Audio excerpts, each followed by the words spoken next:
Bismillahirrahmanirrahim. Assalamualaikum warahmatullahi wabarakatuh. Perkenalkan, nama saya Wahyuni, Prodi Pendidikan Agama Islam. Di video ini saya ingin mengumpulkan tugas pendidikan kewarganegaraan yang berjudul Pancasila sebagai dasar nilai pengetahuan. Pancasila sebagai dasar nilai pengetahuan bagi mahasiswa adalah untuk memperlihatkan peran Pancasila sebagai rambu-rambu normatif bagi pengembangan ilmu pengetahuan di Indonesia. Kemajuan dan perkembangan IPTEK sangat berpengaruh dan sangat berperan penting dalam upaya mempertahankan segala kekayaan yang ada di Indonesia. Dengan adanya IPTEK ini, kita dapat menjaga persatuan dan kesatuan bangsa Indonesia sesuai dengan sila ketiga dalam Pancasila. Ilmu dalam perspektif historis, ilmu pengetahuan, di mana ilmu pengetahuan itu berkembang secara bertahap. Pada masa Yunani kuno, abad ke-6 sebelum Masehi sampai abad ke-5 Masehi, saat ilmu pengetahuan lahir, kedudukan ilmu pengetahuan itu identik dengan filsafat yang memiliki corak mitologis. Dalam masa Yunani kuno ini, ada peranan para dewa sebagai unsur penentu segala sesuatu secara teogonis. Memasuki abad kedua atau abad kelima pasca Aristoteles, filsafat Yunani kuno sebagai ajaran praksis bahkan mistis, di mana dalam hal tersebut bersamaan dengan pudarnya kekuasaan Romawi mengisyaratkan akan datangnya tahapan baru, yaitu filsafat harus mengabdi kepada agama. Filsuf yang berperan penting dalam abad tengah ini yaitu Augustinus dan Thomas Aquinas, di mana dengan adanya pemikiran kedua tokoh tersebut menciptakan ciri khas pada filsafat abad tengah. Selanjutnya abad kontemporer atau abad ke-20 sekarang. Teori kuantum telah mengubah persepsi dunia ilmu sebagai dasar-dasar sifat perilaku materi dan berhasil mengembangkan sifat-sifat dasar seperti kimia, fisika, biologi, dan ilmu-ilmu dasar lain yang dapat dinikmati oleh manusia hingga sekarang.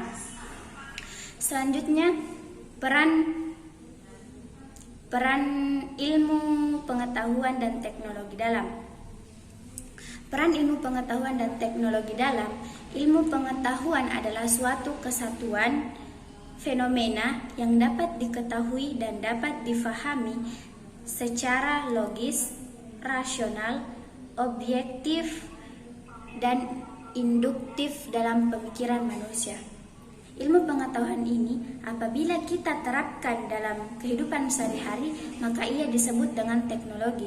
Adapun beberapa fenomena-fenomena perubahan yang mengalami masa transisi simultan. Yang pertama, masa transisi masyarakat berbudaya agraris tradisional menuju budaya industri modern.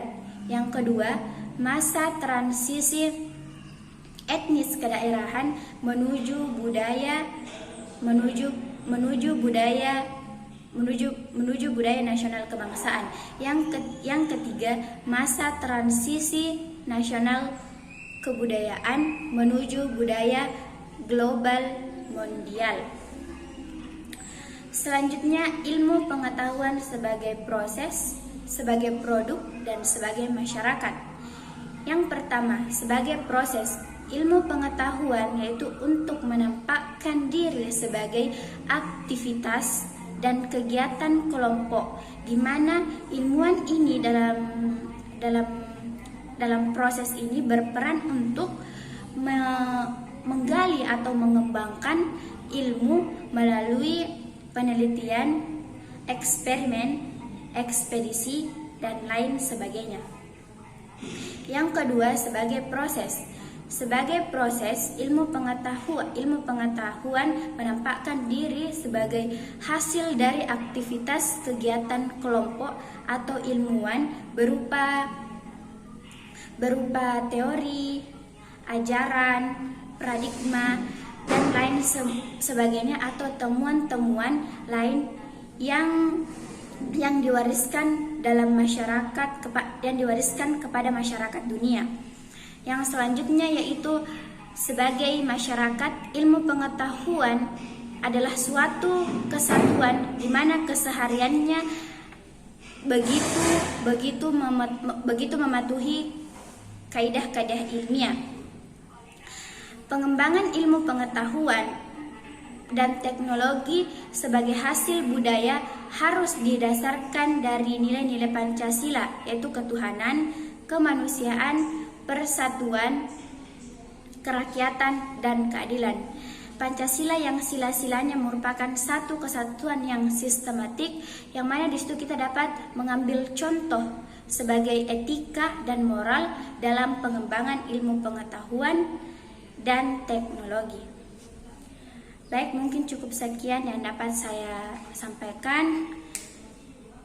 Wassalamualaikum warahmatullahi wabarakatuh.